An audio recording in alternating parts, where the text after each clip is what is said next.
Hey, what's up everyone? Welcome to Vegas Showbiz. We are Jessica and Michael Pellegrini, and this is our review of Counting Crows live in Las Vegas. The show was on Saturday, July 23rd, 2022 at the Cosmo. It was the Chelsea, first time visiting the Chelsea, so we have a lot to talk about there. If you're looking for concert footage, we've got you covered on that front as well.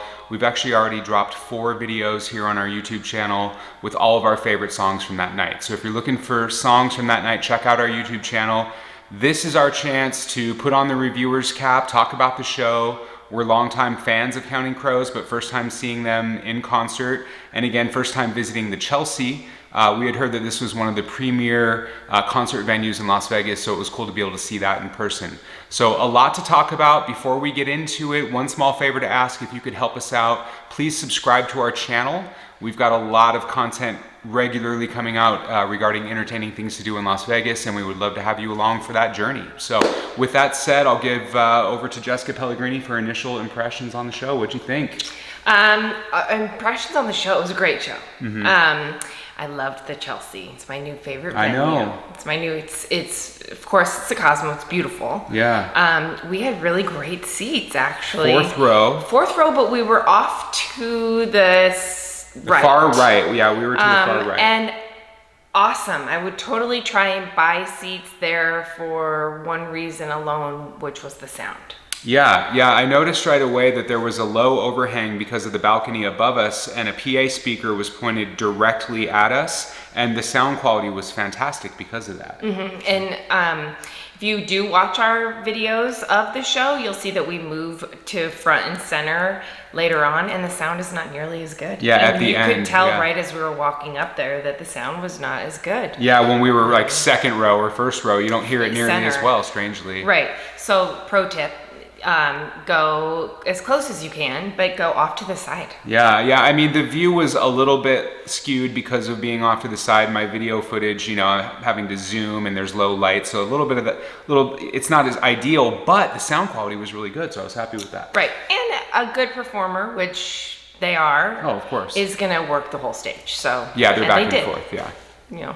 I thought the show was great. So we've both been Counting Crows fans forever. Yeah. But I don't know all of their stuff. Like, I have my favorite albums, and I don't know some of the other things that they played, but they played everything that I wanted to hear. Me too. Yeah. So there, like I said, there were some things in this middle there.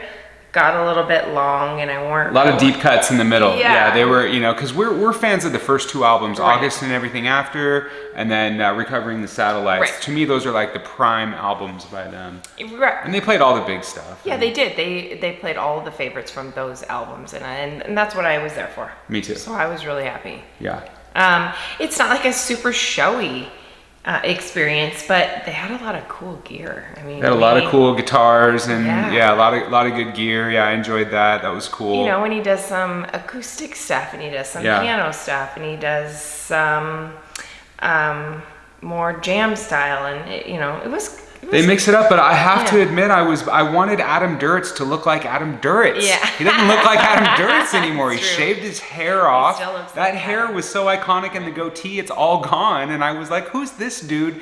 This dude looks like he could be my blackjack dealer or something. Like, he looks like anybody else in America. He doesn't look like Adam Duritz. I don't know, but he sounded like him, and when he smiled, I could see it in his eyes and stuff. I mean, it's him. As soon as he opened his mouth. Yeah, you hear him. Yeah. It's just funny because I was like, "Who's that?" Like, and that being said, they've been around for almost 30 years. He said he sounded great. Yeah, he sounded great. There were a couple of songs of like Mr. Jones in particular that they did quite different. A totally different take on it. And I've watched the video that we posted on Mr. Jones several times, and their performance has grown on me quite a bit. When we saw it in person, I was kind of like, why is he's almost rapping. It wasn't a singing thing. The vocal delivery was so different.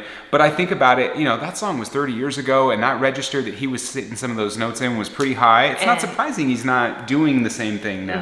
And it's hard because that's one of their iconic. That's my favorite song. That's my favorite song by them. But it was still great. Oh, it was awesome. I totally enjoyed that. I mean, of course, A Long December is probably my other favorite one, and that was great. That was one I was just gonna say did sound more like the album. It did, yeah. And they had the guy playing the accordion right there for That it. was cool. And Adam Duritz playing the piano and singing. It was so iconic. Right. I really enjoyed all that. in all, it was a great show. What about the opener? Stephen Kellogg. He was kind of fun. He was. We weren't really expecting an opener because there wasn't one on the ticket. Yeah. Am I gonna go buy his stuff? Probably not. He reminded me of Matt Nathanson, and I know you don't follow Matt Nathanson, but he has that sound. Singer-songwriter, Americana kind of guy. He was good and charming enough. He was funny. Yeah, he was like almost like part comedian, part musician. Right. I enjoyed his humor and just his whole story about him and Adam Duritz being the last two people at a baggage carousel at the airport. And he built up the courage to go and like talk to one of his heroes. He said Counting Crows is his favorite band. He builds up the courage, he goes and talks to him.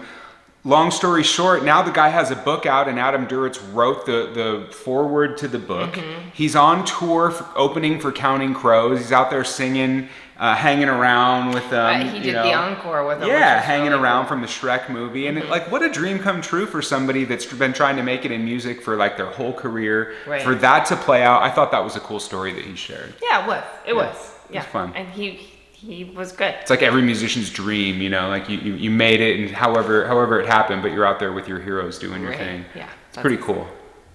So, yeah, and then let's see. So the Chelsea, I mean, really high end, like clean, modern, but still kind of an old timey vibe. Holds 3,000 or 4,000 people. I'd say less than that. Maybe I would have said 2,000 2 to people. 3. Okay, 2,000 to 3,000 people. It's not huge, but like it's bigger than House of Blues, for example. But it's certainly not like an arena show. It's a good sized club. It's a nice venue, nice big stage, cool venue, great sound if you're in, certainly if you're in the right areas. But we were very happy with the sound quality. I would totally go to more shows there. Oh, and you know what? We did make our way upstairs to see the view from up there as well. Yeah, before the show. And it was a fantastic view up there. Yeah, it's beautiful. It doesn't seem like there's a bad seat in the house. No, there. I wouldn't think so. It's and small no enough. shortage of bars. Yeah. There's bars everywhere. Yeah. Like everywhere you turn, there's another. Yeah, Yes. It's crazy. Yeah, so that was cool. What else? Anything from the show? I don't think so. Okay, well, we enjoyed it. We've got more stuff coming. We've been purchasing tickets left and right, so more reviews are coming. I hope you're enjoying the stuff. Again, if you could help us out with subscribing to the channel, hit that notification icon, and you'll know every time we're dropping a new video. So we hope you enjoyed this one, and we'll see you in the next video. Thank you. All right, thank you. Bye-bye.